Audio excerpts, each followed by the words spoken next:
I love this topic because I think there's one bit of MMP SOP, if you will, that's highly overlooked, that talks to a lot of the things that we're talking about today. No matter what, you have ethics with your company and you have a contract saying, I'm here as a business owner, that I do the best to lead my company, my group, the people under my supervision, under my control for the best of interest. 1, 2, 3, 4.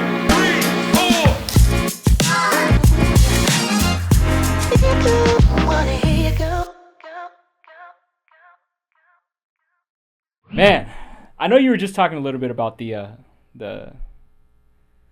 conversation that we were just having with the leadership sprint, and obviously you said your background being a Catholic, and I was Catholic growing up and stuff like that. But let's continue that conversation because I love what we were just talking about. Okay. Yeah, so I grew up Catholic, but Catholic in a sense that my family only went once a year to church, and that was for Christmas.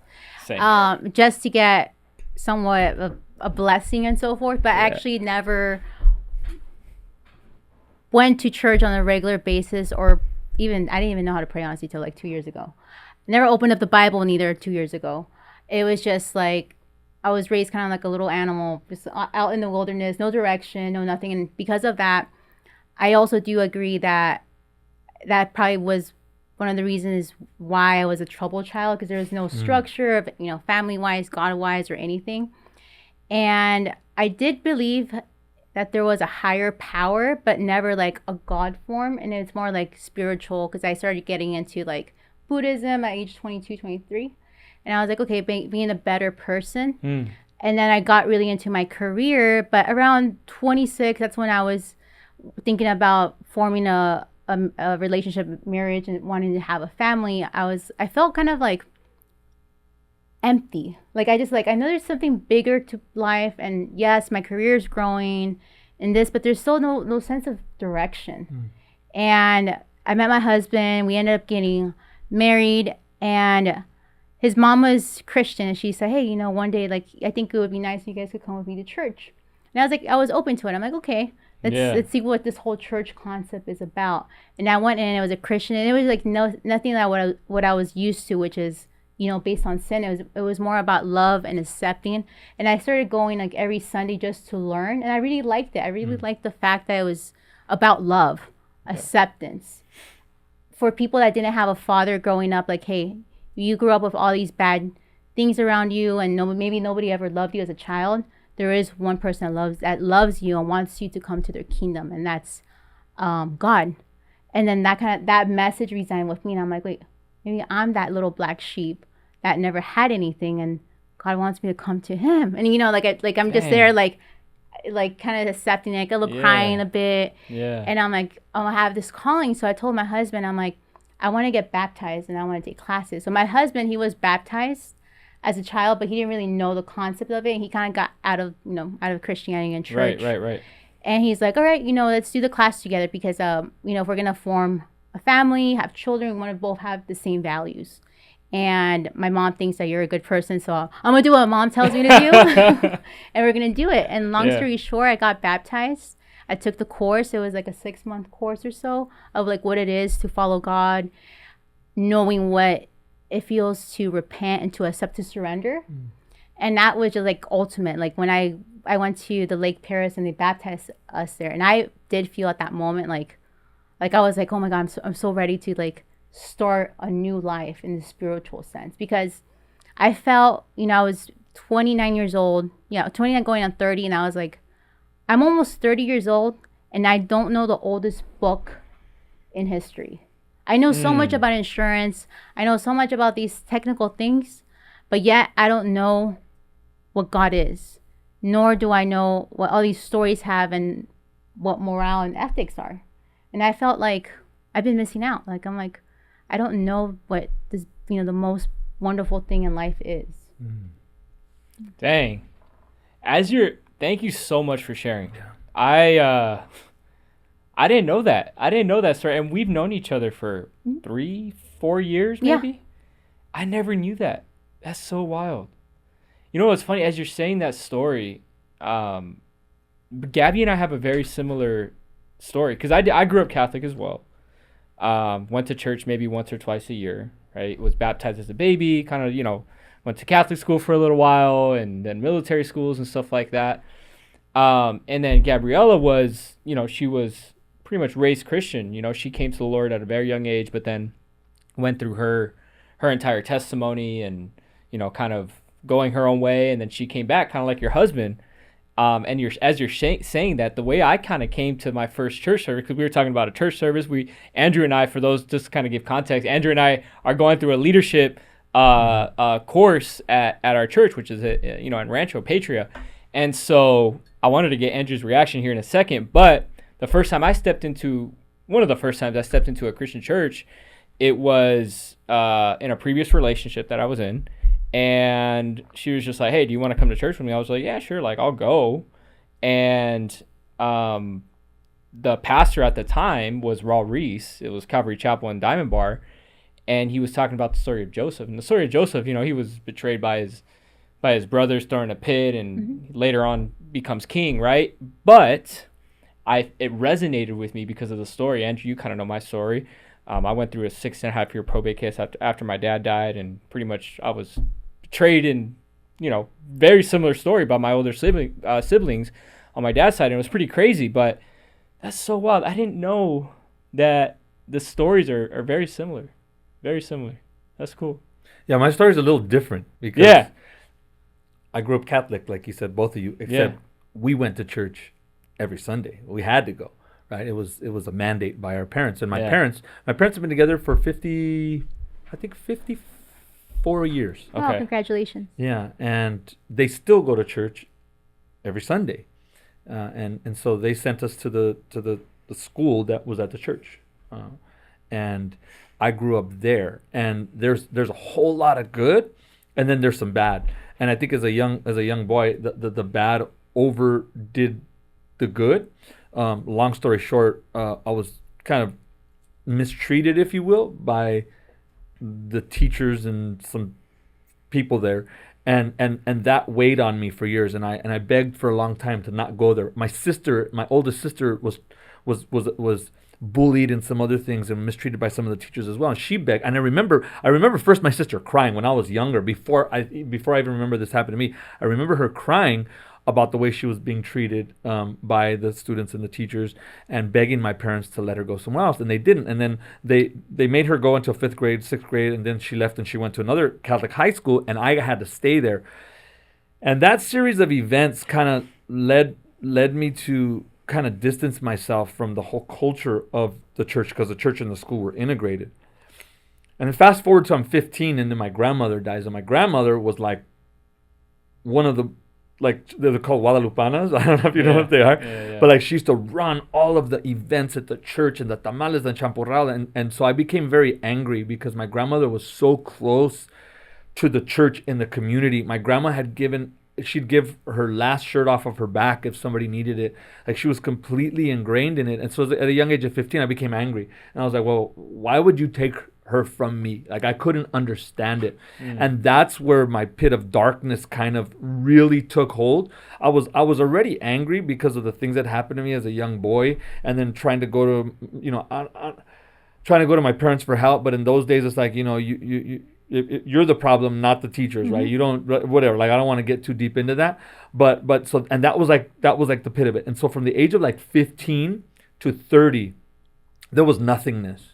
Right? And there was alcohol, and there was partying, and there was friends, and there was like craziness, and there was like whatever, just doing whatever a young man does. And it wasn't until 30 where I felt that gap in my life. And so I've been on that road now for God knows almost 20 years, still trying to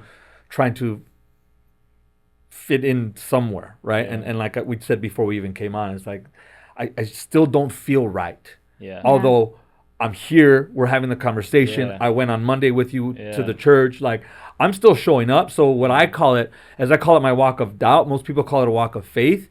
And I call it my walk of doubt because I continue to walk. I continue to walk the path. I continue to try to listen. I do pray. I don't go to church. I mean, well, I did the other day. Yeah, you sure did. Yeah. That's the first step. So I think, I honestly believe that my calling really in this area that we're talking about is is leading people through doubt to faith, because there's so many people like me, especially 100%. Catholic people. And I know that's not even the topic of Yeah. today's conversation. Yeah. I would say not Yeah. even religious people or anything, and all types of people, because just like you, I had a similar background. I was hurt at a very young age by my family.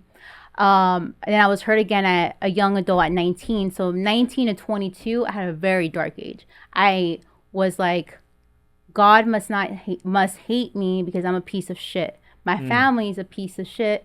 So I'm just like, dude, like the God does not exist, because why do all these bad things happen? And why is it that there's no remorse or no punishment for these really evil people? Yeah. So I had a lot of hate and darkness too. And because of that, I was like, all right, well, I mean, if I'm a piece of shit, I'm gonna be hanging out with the piece of shit people. I'm kind of like, within my own community, Yeah. we're gonna protect ourselves. But Yeah. we were doing bad things. We were not doing anything for the good. Yeah. And it's not until you have a hard reality check that you're like, oh shoot, well, if I keep hanging out with these bad people, bad things are gonna happen. It only gets deeper and deeper. And I could even talk about dreams, where people have had dreams of reality, and people might trip out, but I really do feel like I had a dream where I was in hell, and I experienced what hell would be like, and that was kind of like the awakening for me to be like, okay, if there's hell exists, there's a good, Yeah. because this feels way too real and too it felt too real.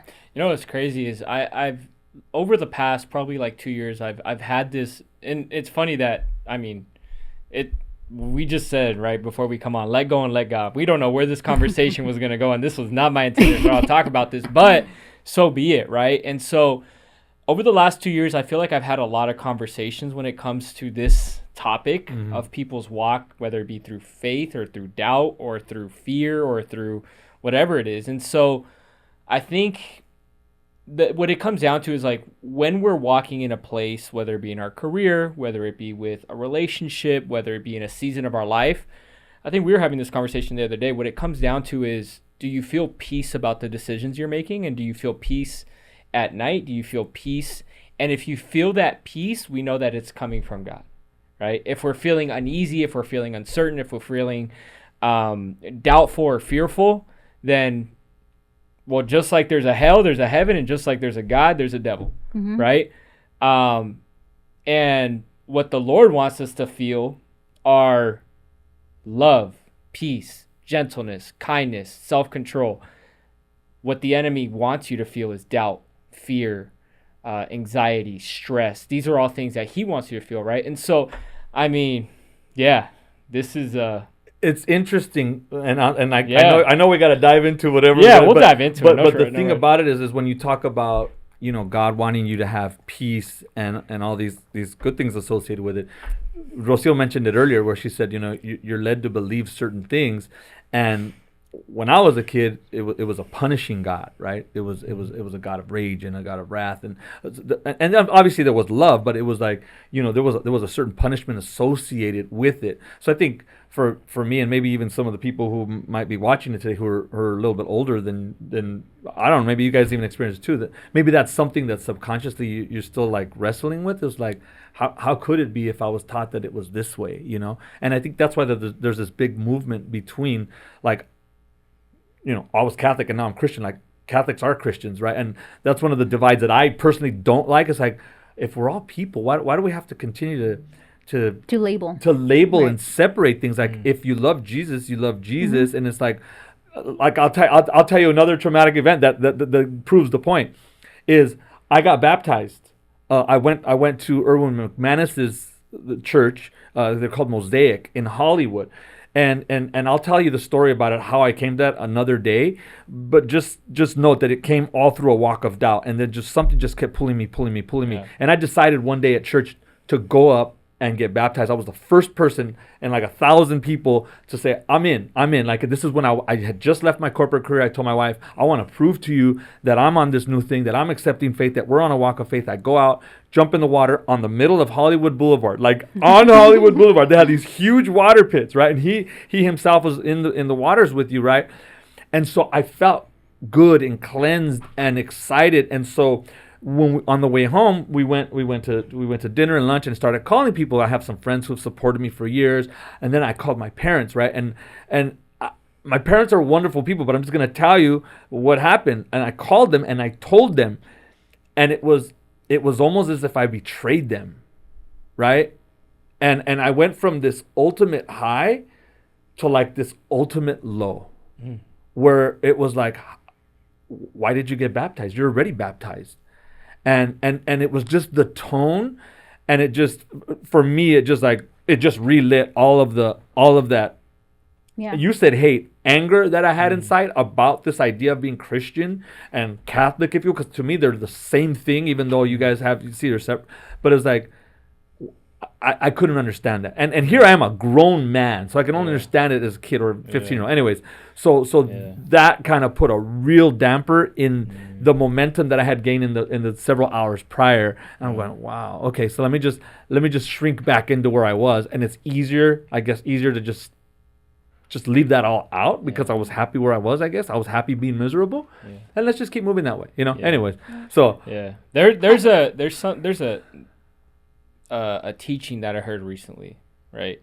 And this is probably a whole other podcast episode, but it's very true, because there's a lot of times where we're talking to people, in life, and at an office, at an event, or even at church, wherever it may be. And a lot of times we hear those stories, right? It's, hey, I went to church, but my parents, talked down upon me, or my friends, or no, I'm starting to lose my friends, or I wanted to start going to church, but my spouse or my significant other, or my boyfriend or my girlfriend, they don't want me to go, right? And so a lot of times what we do, I heard this quote recently, and I thought it's just landed with me, is wherever you go in times of crisis, that's where your Christ is. So a lot of times we see people, they're going through something, they're going through a crisis, and they go to the bar. They're going through crisis, they go to strip club. They're going through crisis, they open up a website. They're going through crisis, and in times of crisis, wherever you go, that's where your Christ is, right? Now, what the Lord wants us to do, good, bad, time of crisis, when we're going through something, is to lean on Him and Him only, right? And the difference between, I wouldn't really want to label myself as someone being Catholic. I believe that, Catholicism and Christianity, yes, we believe that Jesus is the one that died for our sins. However, one is a relationship and one is a religion. Mm-hmm. Religion teaches, there's so many religions out there, right, that I can't even name. Religion makes you have to be good enough to do X to receive salvation. To an altar. Right? So you need to be good enough for salvation. Christianity, you come broken and you already have salvation. Mm-hmm. You don't have to perform, you don't have to do anything in order to receive God's love and grace, right? And so Christianity is really that relationship of, I don't need to be perfect. I don't need to, quote unquote, sacrifice anything, because Jesus already did that for us, right? And receiving that love and that peace and that compassion. It gets crazy is like, and we'll kind of go into the rest of the episode here, right? But as I started to get around more community, I love the aspect of having people around me, right? Because back in the day, I used to love going out, going to a party, going to a bar, going to do whatever.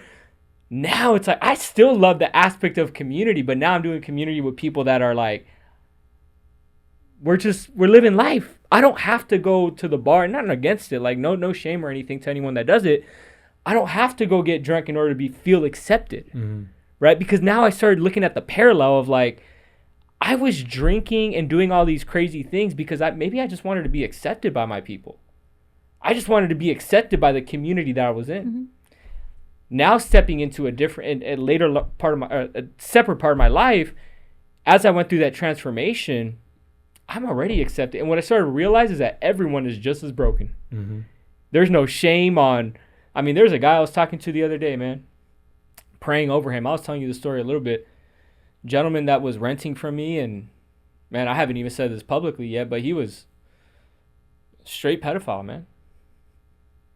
And to be able to share the gospel with him and be able to say, man, like, God loves you just as much as he loves me. And he was in a moment down in his life where the word and the salvation and the love and the peace and the grace of God is upon his life just as much as it is upon you, me, Rocio, everybody, right? Because we don't have to be good enough to receive his love, right? And, man, yeah, I could keep going on this forever. But the beautiful part about it is like, we don't have to perform. Yeah. The performance has already been done for us. The salvation, the sacrifice has already been done for us. I mean, to Andrew's point, so I got this own. I mean, I get legit this own because they don't. My family doesn't own anything. Yeah. But my aunt, she was very disappointed on me because she raised me, and when I told her I became Christian, she was like, Rocío, no puedo creer que vas a dejar la Virgen de Guadalupe después de todo lo que ha hecho ella por ti. And she's crying on the phone, like legit. And I'm just like, I feel bad because the lady's crying, and I never say. I always hear her out, and she's like, you would made a decision without asking me, done this, and she's like, I hope this doesn't change the person you are.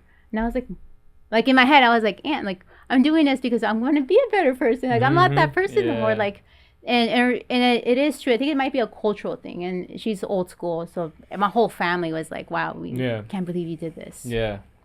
Well, shoot, man. About 20 minutes in, welcome to the Wealth Group Podcast. How about that intro? Welcome to the Wealth Group Podcast. This is a podcast, man, where we bring the world of wisdom and wealth all together in one place. We believe that this is really what the feel is to welcome you guys. I got one of my best friends, my brother, Andrew Ramirez, Rocio Luna. You are crushing it in the risk management space, all types of insurance, right? And we want to highlight you in your business because, I've been following you. We've known each other for a few years now, and you're just crushing it in the risk management space. And we'll kind of get into the business here in a second. But again, guys, welcome to the podcast episode. I believe it's like 5 or 6 or I don't know. I lost count.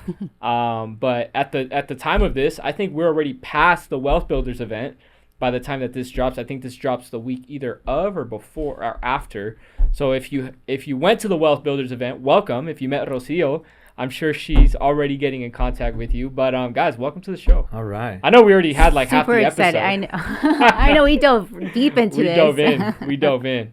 Man, Rocio, what have you been up to? I mean, last time I saw you was World Shakers September. It was like a year ago almost. Yeah, almost a year ago. How's business been? I know you've been crushing it on the risk management side, probably dealing with all these Coldplay things, which we're going to get into. I want to get into the Coldplay thing because I know that we were kind of talking a little bit, a second ago. But how's business? How's everything going? It's good. Thank you so much for having me, Pablo. I'm super excited to have Andrew here next by my side, and I know we're going to dive into really big things. So for those that don't know me, my name's Rocio Luna, and I'm a commercial insurance broker here in Southern California, and I provide insurance to contractors and staffing agencies. So that's workers' comp, GL, commercial auto. But really, my whole specialty is providing risk management. So you see a lot of my social media really diving into HR, legal issues, what to do, how to prevent accidents, what to do when you have an accident, and what to do when you get litigated. Because as employers, we already know that commercial insurance is one of their biggest pain points. It's what you pay a lot. And unfortunately, here in California, the laws are very, very abided to the employee. And as employers should know, you're in the state, so you have to follow whatever the laws are.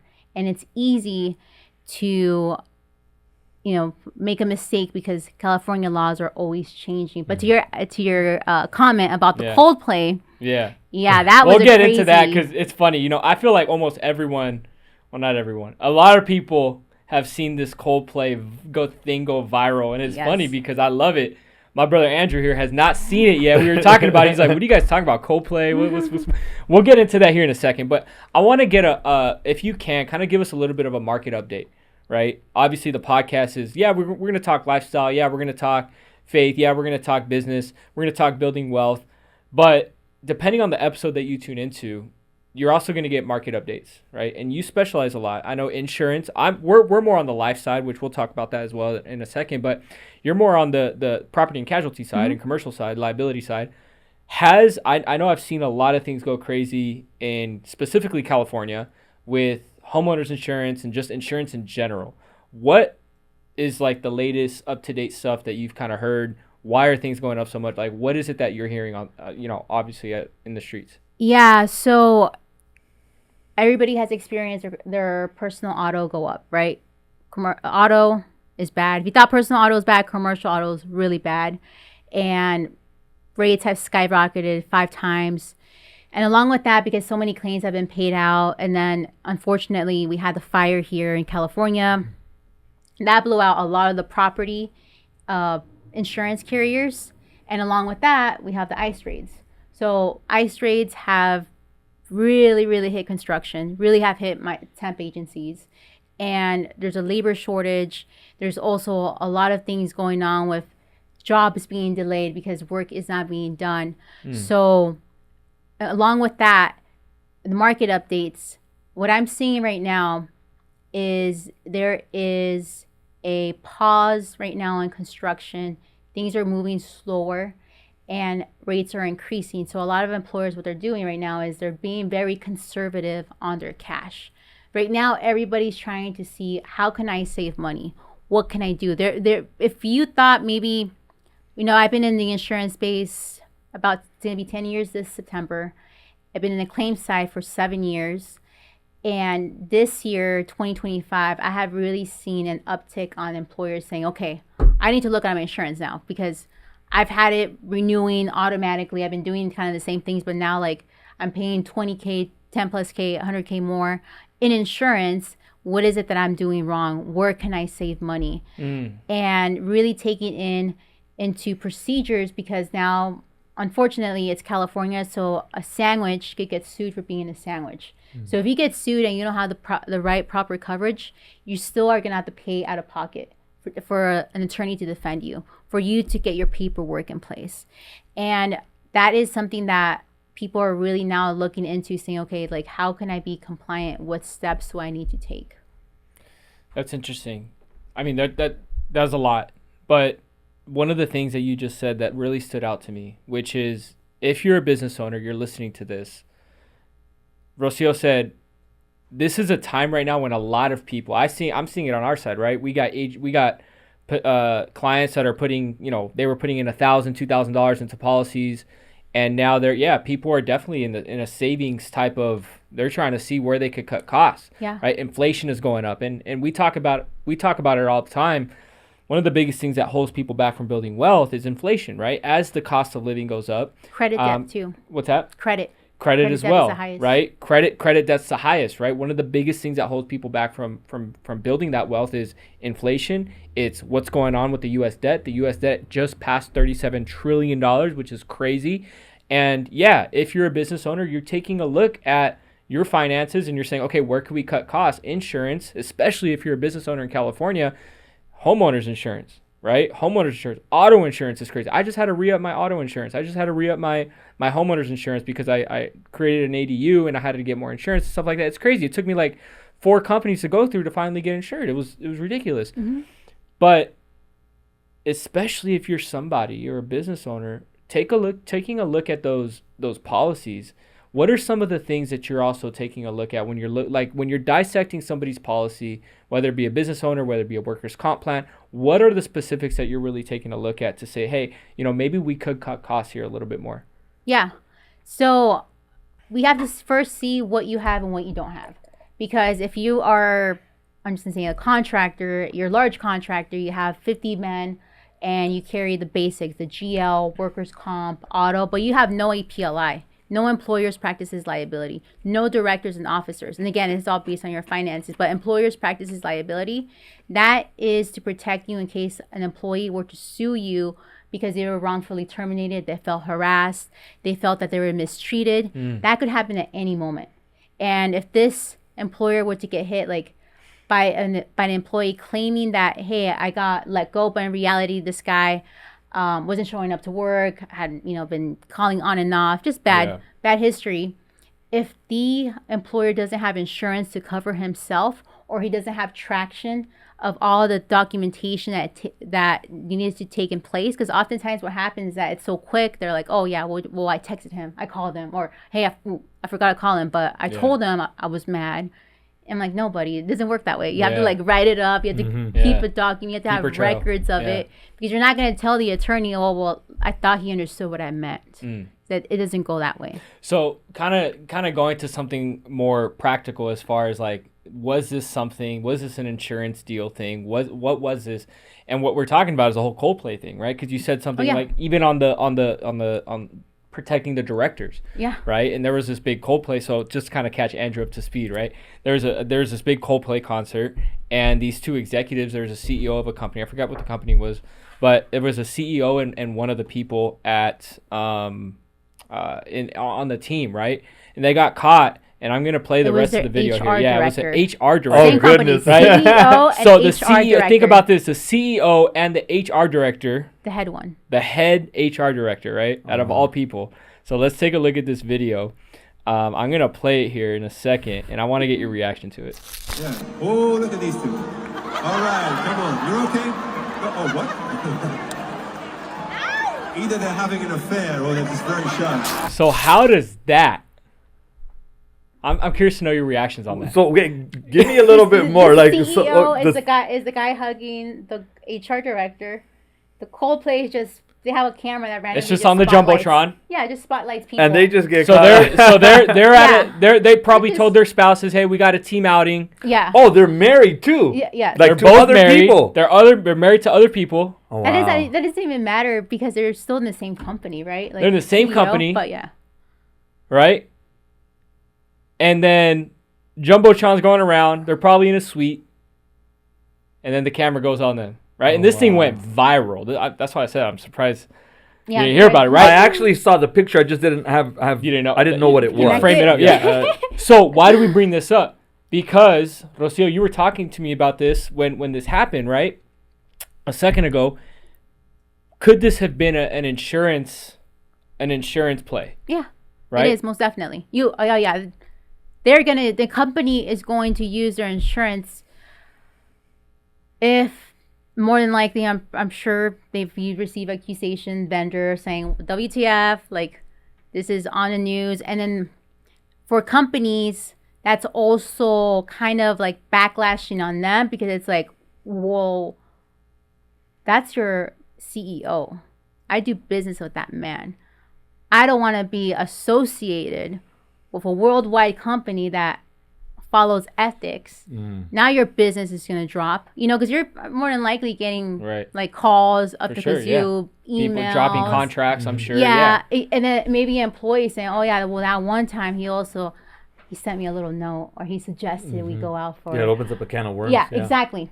And so you're getting, and that's where people unite, retaliation. So when it comes to stuff like that, like harassment, sexual, anything that is employee related, even that HR lady could say, you know what, I felt pressured. I was under duress. Yeah, I was. Yeah. I was pressured. I did it. I didn't want to. It's just, he's just so hostile. He's so manipulative that and then. So people do these, and then they place insurance claims all the of time. course, Interesting. because like at the end of the day, that's like I said, we're Yeah. gonna use you as an example. Yeah. You're the Babe, I leader. did not do this. This is examples you. only. Okay. That guy was not Latino. The guy He was not Latino, right? And his name was not Pablo. Gabby, just for reference, this is a sample only because I have Pablo right here in front. Yeah. He runs the company, but I'm gonna say, you as the leader, company role, head person, no matter what, you have ethics with your company, and you have a contract saying, I'm here as a business owner, that I do the best to lead my company, my group, the people under my supervision, under my control, for the best of interests. So there's a big ethics there. So no matter what, as a CEO, you're not supposed to do anything with the people below. No matter if it's just like, again, because everybody has different levels of what they consider harassment, what they can, that's too much. And that's why you have to be respectful. Yeah. There's a whole like in corporate, there's a social distance, even with regular people. Yeah. You know, just creating those natural boundaries, right? Yeah, because even if you're walking by yourself and you have a stranger like just getting too close, like why is this guy getting so close to me? Like, hey. There's just things that you respect, but also directors and officers, that is an insurance that protects the directors, supervisors of accusations, because of course things come up, and are these always true? Maybe, Probably, maybe not. yeah. It might be because someone's just really angry. They're angry that they were promised a bonus and they were never paid, and now they want to retaliate. Things always happen, but obviously in this case it's factual. Yeah. So let's bring it real, right? Let's bring it real, because I know that there's people that are going to be watching the podcast who are business owners, right? Most of your network, Pablo, are business owners, and they're sitting back and they're going, well, that's a big company or whatnot. But like in your world, what are some of the things that you see that a lot of business owners don't have from an insurance perspective, that you see as one of those gaps, major gaps that maybe they're not even thinking about, right? Like as a business owner, a lot of people don't like, that's not going to happen to me. Like I run an ethical organization, but maybe 10 years down the line, their organization's way bigger. So on a real perspective, somebody who's watching right now, what conversation are you having? You bring with up them? a really great point, Andrew, because like Pablo goes like, dude, I'm a churchman. I'm married. I would never do that. But Pablo has other people that he manages it. What about your supervisor? You don't control that person's life. So and then kind of like when you're running a company, you're kind of like supposed to do all of this, but in reality, like there's things that happen behind the door that a lot of that owners don't know about. And these type of policies are also made to protect your supervisors, your managers, in case if they were to receive a claim such as that. But one of the common things that you see is a lot of companies don't have employers practices liability. And with someone, you fire someone, they retaliate, but you didn't have the correct documentation, you didn't record it right, maybe you didn't pay them on time, because there's a certain in California, there's a certain limit that you need to pay that person. You need to have it, especially if they're during their pregnancy. If they are on the leave and you cut them short, or you don't take them back. And then nowadays, one thing that's common is the racial stuff. So someone might say, hey, I was really religious, and this man would get really upset that I would take a break to pray, and all these things. There's like very sensitive things that a lot of employers don't take into consideration. So, go ahead. Go ahead. No, I was gonna say, I come from the corporate world, and and I actually worked in HR for a stint there. You mentioned something subtly that I think is important that people don't realize is the documentation is super important. And as a corporate manager, we were trained to document every little thing. And as a matter of fact, I worked with labor unions and things of that nature. So we'd always have a a union representative present so that the documentation could be looked at and mutual and all that stuff. But from what you do and the people that you work with and somebody who might be watching this, like, how is it important to have like MMPs in place to tell them you got to document this stuff, and what's the best way to go about that in addition to having the insurance? Because I could just have the insurance, like you said, but if I don't have the proper paper trail, and it's like, well, what did you do about it? Well, I called them, I texted them, I told them you couldn't do this, and it's like, well, that's not good enough. So I mean, is that something that you see as important for business owners? Yes. Especially because we're talking about wealth group, right? And Pablo's all about protection, right? So it's like, how do we help protect people from even things that they may not even be considering right now as something that's super important because I don't have time or whatnot? Yeah. No, I mean, I love that, because I mean, I'm sitting here and I'm being a student in this second. I'm hearing Rocio, I'm hearing you kind of bounce these ideas and these possibilities off, because this is very true. These are things that I don't even think about. What happens if someone comes after me saying, oh yeah, well, Pablo tried this. I was like, well, hold on, wait. Those things happen all the time. People always trying to come after you, especially in the state of California, people coming after you for breathing the wrong way. So yeah, are you having those conversations with business owners? Hey, this is the protocol, this is what you should be telling. Yes. Like, what does that kind of look like? Yes. So to Andrew's point, I do ask that they're very important. So I do go very standard, like SOPs, like what is your checklist? What is it that you do when you're about to terminate someone? What is it that you consider? What does your employee handbook have? I don't even have an employee handbook. Well, I had one from like 10 years, 20 years ago. Or, I don't even know what that checklist is supposed to look like. I don't even think I have a checklist. Wow. And you'll be really surprised, because even the largest, because I work with companies that do over $100 million in revenue, even those companies are still struggling with SOPs, putting everything together. And it's all because it's very easy, because in work, especially in construction, they're kind of very focused on the building and getting the materials, and it's very like, especially contractors. They and know their staffing trade. agency- Yeah. And that's kind of like where they focus. They're like, Yeah. okay, they hate paperwork. And I feel like what you hate is you kind of always leave out to the words the very end. You're like, oh, I'll deal with it later. I'll deal with it later. Like, oh, shoot. Next thing you know, it's like when you're doing your taxes, you're like, I have all these, I got to put everything Say that together. again. Yeah. And just so we're clear, this is what you help them do, right? Yes. So, because a lot of times when we talk to business owners, I used to work in telecom. I mean, I worked in telecom almost my whole life. One of the challenges was like, we're a medium-sized business, and we can't afford to have our own in-house telecommunications team. So then we would third-party out or do it. So you're a third-party service that helps them create this without having to have the expense Correct. of it internally. It's like you could think about it like an added bonus to your insurance. So you get the workers' comp, you get the GL with me, and then you get this advice. Now, if it's more technical, that's when I will bring Velma, and she's my HR person. And she's the more detailed. She knows the legal terminology. She has been in the business 25 plus years. Okay. So she's very, very acclaimed with laws. So you guys are kind of like fractional HR. Yes. Right? Okay, cool. I want to also kind of like throw in, because the conversation that we were just having on a lot of business owners, contractors, salespeople in general, they're growing an agency, whatever the case may be, right?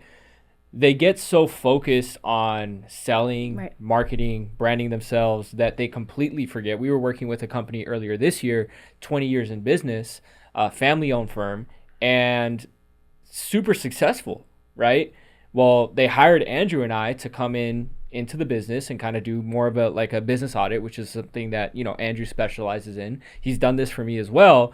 And, being able to kind of take a look at the SOPs, the MMPs, talk a little bit as to that side as well, because, there's business owners that are listening to this and they're like, man, I don't have any SOPs. I don't even know what SOP means. I don't know what MMP means. I don't know what these things are. Like, I just know how to go out there, sell, put my head down. But having different departments is something that you really kind of organize, doing an organizational chart. Talk a little bit as to what that kind of looks like when we're diving into businesses and kind of doing a business audit. Yeah, so you being in the military background, SOP, right? That's Yeah, standard operating procedures, and MMPs is methods and procedures. And essentially, like you mentioned earlier, it's kind of like a playbook of what to do. And people don't realize how important it is to have a playbook, especially in a business that's growing, because people grow or they leave. Okay. And so you need to be able to help the next person that comes in line understand what the job is. Right? They have to know what their job is. Like, it starts a simple high level. You need an organizational chart to know who reports to who. And then you go down to the next level and say, okay, what do these people actually do, so that they have a method and procedure or a standard operating procedure. If the phone calls, how do I pick it up? That's for the front desk or whatnot. But what happens is that the business owner, like in the case that we worked with this it was a tax company. They started a tax company because they're really good at taxes. Right. They did amazing tax work.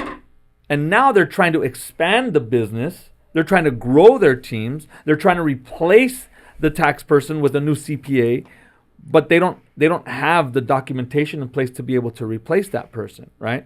So the importance of it is if you don't have a book of instructions to follow, there's no way you can ever scale. And I think that's the important thing about it, and to protect yourself. Because if I'm thinking about Wealth Group podcasts, what we're really trying to help people do is protect their businesses, scale their businesses. And if I were to say the importance of MMPs and SOPs is really, as a business owner, is to protect yourself and to be able to scale later on. That's a big one. Yeah. You cannot scale without having organization and having people in place, having the right protection in place, whether it be, liability, whether it be you own a building, whether it be even a key man insurance policy, which I'd love to tap into a little bit, but making sure, like, you think about it all the time, right? I put it this way. People think about insurance being a cost. Well, yeah, it's a cost, but guess what? It's a hedge against it's a hedge against risk. That's what insurance is, right? You think about somebody that's building a commercial building. There's somebody that's building an entire what's it called? Strip mall, right? Those strip malls. They're building an entire strip mall, and before they start construction, what do? They put a fence around the entire property to make sure that no intruders come in. And what I don't understand is how people go on, they start building businesses, they start building wealth, they start building lives, they start building families, but they have no protection in place. You got to have they always say, oh, well, I'll get the protection at the end. Okay. And then we continue to say, oh, no, I'll do it later. No, I'll do it at the beginning of the year. Oh, no, it's too expensive. Excuses start to happen, right? No, what business owners need to start doing now is getting their protection in place now, and then as they grow, as they scale, then you increase that with annual reviews. Hey, my business grew by X. Okay, I need X amount. I grew X amount of employees. Okay, I need to sit down and do an annual review with Rocio, with Pablo, with Andrew, whatever the case may be, to be able to now have an adequate amount of protection based on the projection of where the company's going. And to your point, I'm really huge on SOPs and checklists, because when I first started in the insurance space at age 22, I went to a claims role. I didn't even know what insurance was. I just went in because I graduated from college and I needed a job, and I needed, pay my mom rent. So I went in and there was no instructions. Literally, they told me, see the inbox, organize it, do that for the first week, and you're going to be a big help. And I was like, okay. Second week, they're like, yeah, you need to start like making calls. I'm like, to who? They're like, oh, just call those people. You can't figure it out. And I was like, dude, I was horrible. Like 6 months, and I only stuck to it because I needed a job, and I kind of was like, okay, this is my first job, so I'm gonna stick through it. Kind of like it's kind of my personality. Yeah. And also, I was trying to like remake my life at age 22. I was like, I'm this new person now. Yeah. So it was horrible, man. Like I was like, how can anyone survive this without even knowing like the instructions? So I made myself some instructions just to keep myself organized, because there was so much information that I didn't know how to like store it. And I was like, all right, I'm gonna make the checklist when I'm talking to this about this, and HR, law, right. Insurance, this, and that really helped me out. And then as we grew, I hired someone else, and then I was like, oh, I could train them on this. I kind of connected the dots. Age 23, just connecting the dots, right. Color coding. And then from there, at age 24, I developed a whole risk management service program. But it was, it was really simple. Just like, hey, you need an HR person, you need your safety person, you need legal. Just like 3 things. Yeah. And then as I, really dove into my career and learned more, I was like, oh my God, like SOPs you need them. They are a life savior. Yeah. No, 100%. 100%. I think that my business definitely changed. When I got connected with Andrew and him putting the systems in place, right? The procedures in place, the people in the right places within the business. I think that that's something that people need to do. People need to take more seriously if they're serious about growing their business. Now, if they want to be in sales all day for the rest of their lives, then yeah, you want to be a solopreneur, go for it. But the difference between a solopreneur and an entrepreneur, the entrepreneur has the SOPs and MMPs in place, right?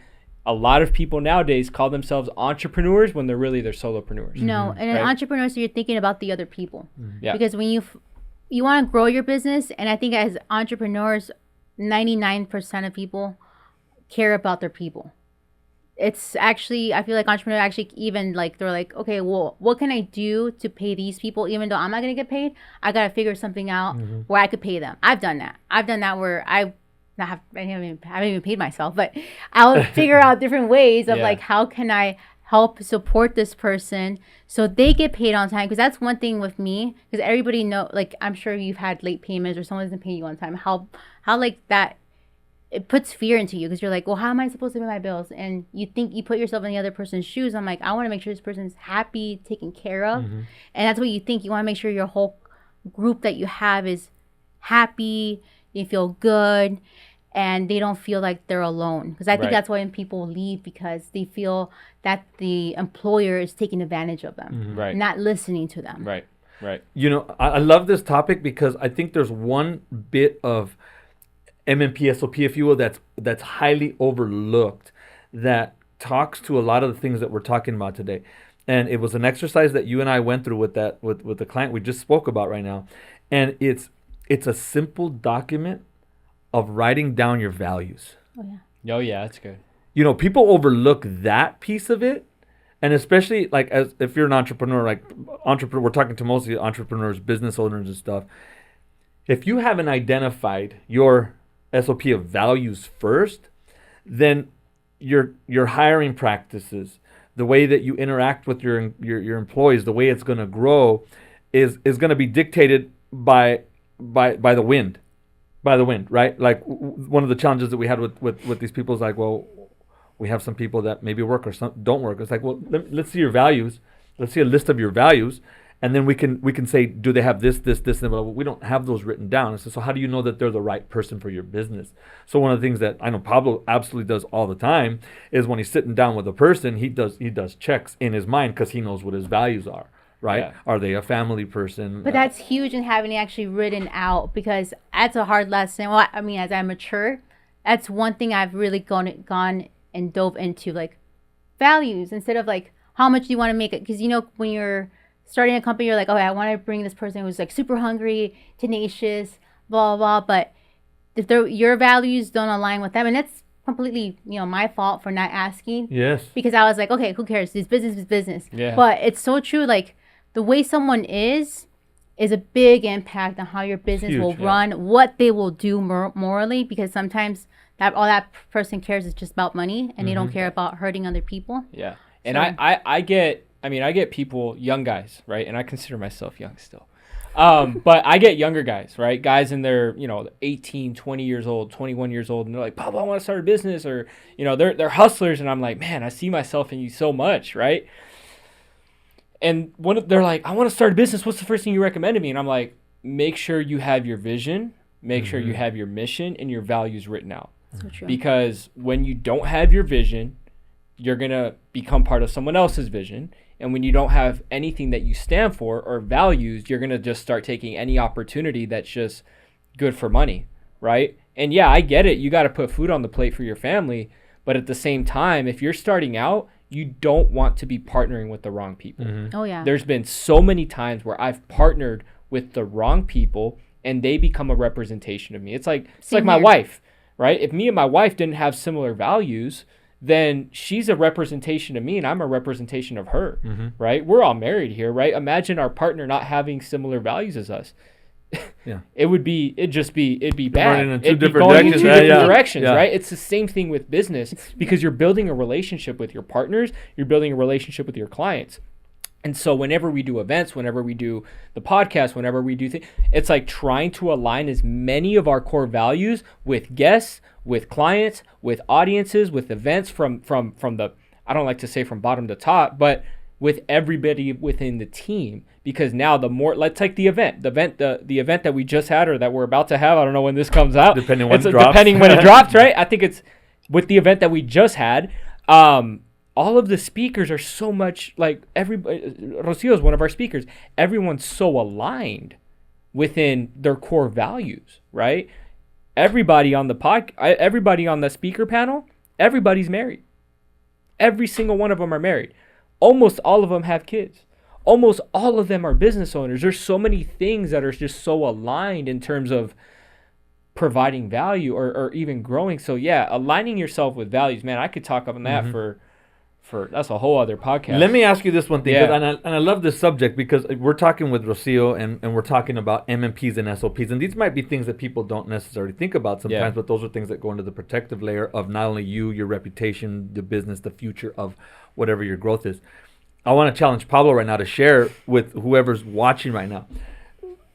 My first introduction to Pablo was at, Latino Hustle. Latino Hustle, Well, but it wasn't until I went Grown, to the first World Shakers where I challenged him, and it has to do with everything we're talking about right now. And I said, bro, it seemed a little discombobulated. Remember that? Yeah. And he said, well, what are you talking about? He couldn't see what we're now talking about. Something so simple, and actually you fought it, right? You fought it for a while. A long time, yeah. So what was that recognition and transition like, and what was your business like then, and what is it like now? And if you want to give a little bit more. And what was it exactly that you said that like? So he had a room of 500 people. He had a lineup of probably 10 speakers, and for me, only because of the way my OCD brain works, it just seemed all kinds of disjointed in a lot of different ways, right? Like he talked about earlier about, all the people are married, or all the people are Christians, or all the people are this. It was just like, it was a hodgepodge. And when I left, I was kind of confused, like, what am I supposed to do with all this information? Because there was no through line, as we said. There was no through line through it, right?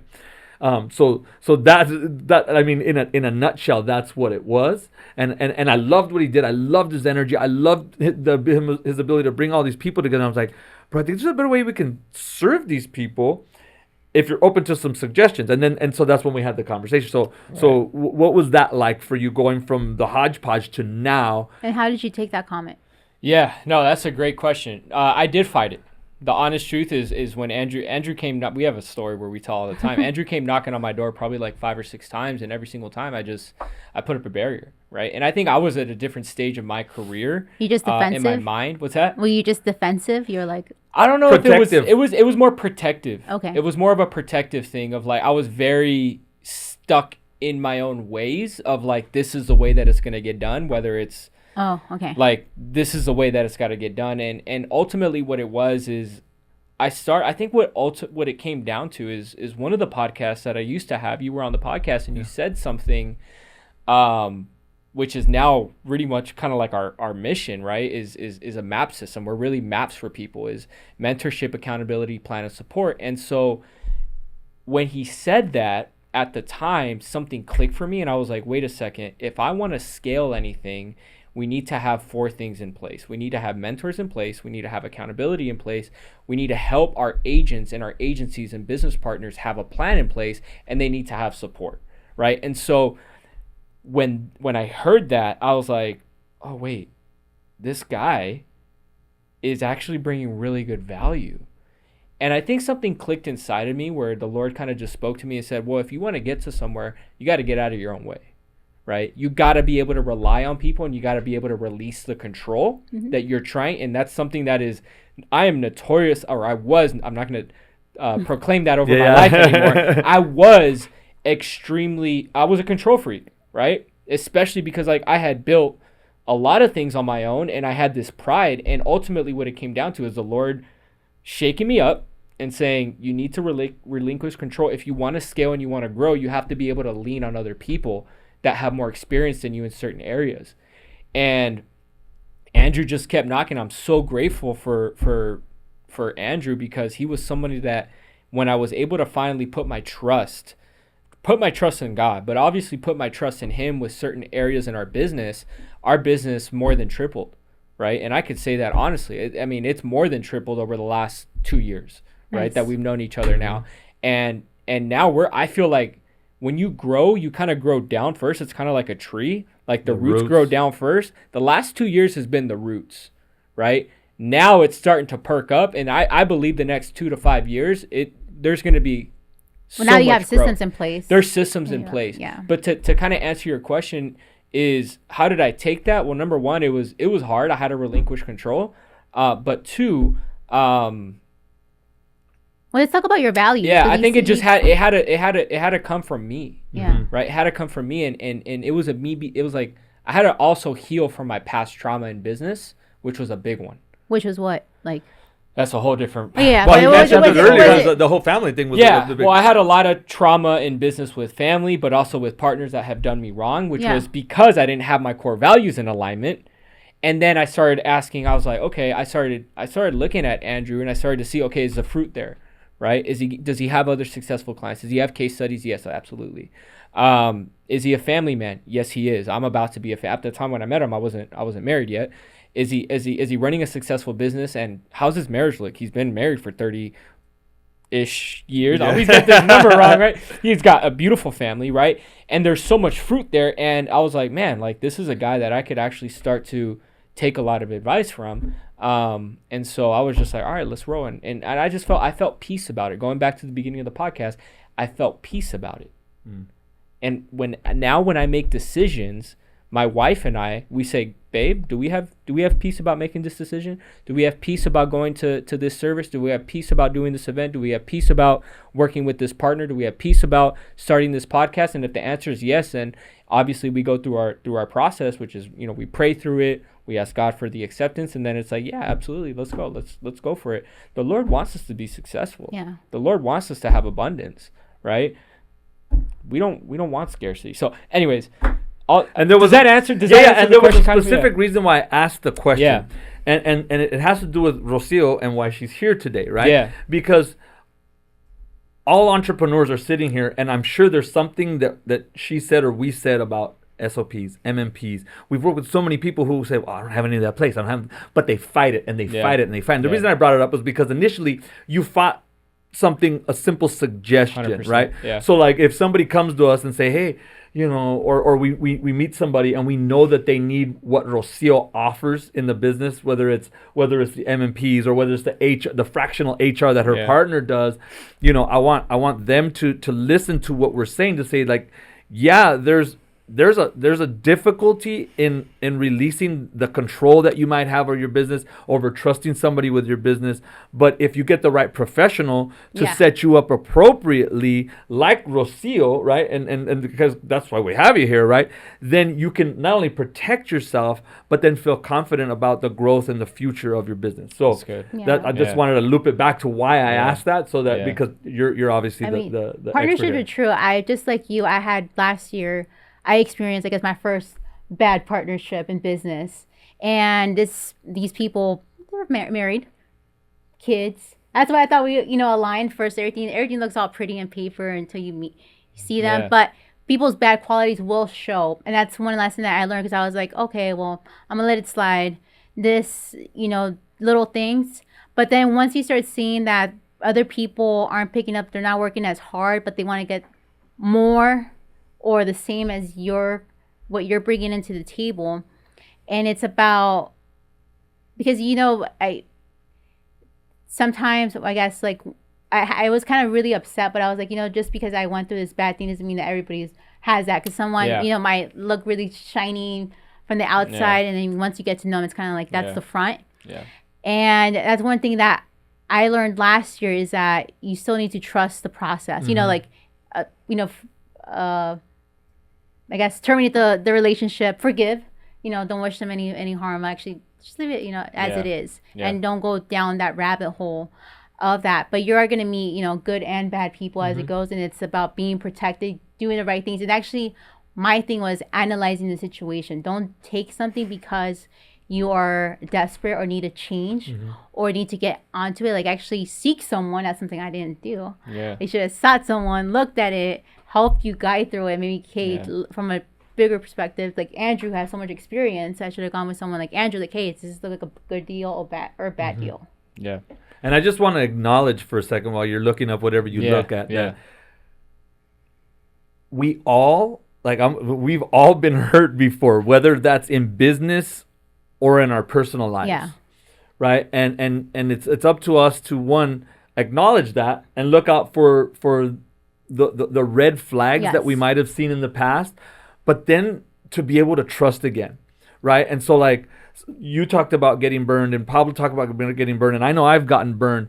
And part of the reason why I love the invite from Pablo and why I've accepted to be on this podcast with him is because he does his due diligence, and because he brings on experts that he trusts in the areas of the business that you need. So when you're ready to get over, right, when whoever's watching these podcasts in the future, when they're ever ready to get over those pains that they've had in their business relationships, and say, yeah, I'm ready to allow somebody to come in and look at my paperwork to see if I have the proper insurance, if I have the right proper life insurance, if I have my HR paperwork in line, then you have people that you can trust because they've been vetted. Yeah. Right? They've been Yeah. vetted before. Yeah.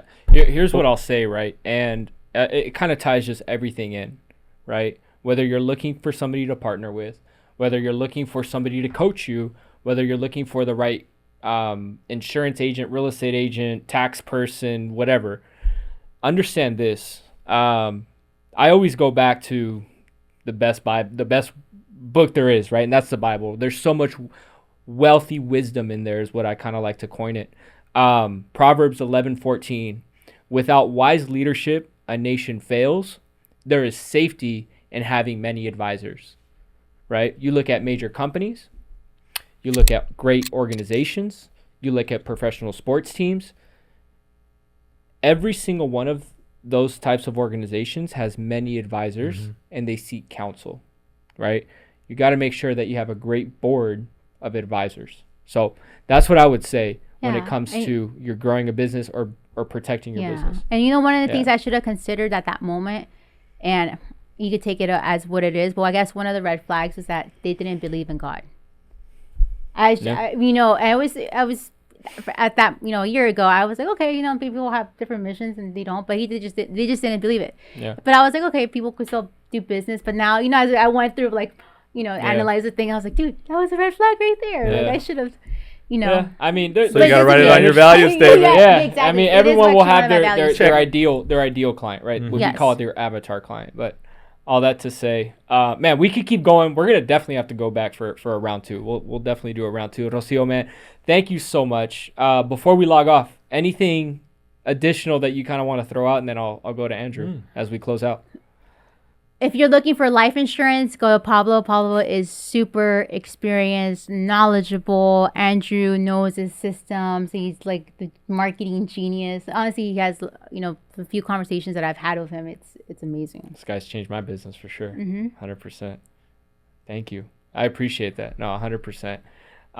Andrew, anything that you want to throw out there? It has nothing to do with me, but I just want to encourage anybody who might have seen this, who's got a red flag that went up that said, I don't have my SCPs, I don't have my MMPs, I don't have my value, I would encourage you to reach out to Pablo, and maybe he can connect you with Rocio, to get that taken care of, because it's hard, but it's important in business for you to have that. Yeah. And that's why we're sharing that here today. And if you didn't get what you need to hear, then we'll be back for the next one. Well, and also I appreciate, Rocio, thank you so much for believing always in our events. And you know, you sponsored the event that we just had, or that we're about to have, the Wealth Builders event, right? Thank you so much. I'm sure you brought the value. You always do, so I appreciate that. Andrew, as always, bro, thank you so much, guys. Thank you. I'm gonna put all their information down in the comments or in the description down below. Make sure you like, subscribe. You found some value in this? Do me a favor. Look, send it to somebody and say, hey, Mr. or Mrs. Client, or hey, buddy, hey, miss, you need to watch this episode. You need to hear what Andrew was talking about, what Rocio was talking about. Share this. This is a brand new podcast. We're trying to get it out, and we really do pray and we hope that you continue to just find value, tapping in every week, every single week. The Wealth Group podcast launches every Thursday, 6 a.m. Guys, thank you so much. We'll see you guys on next week's episode. All right. Bye.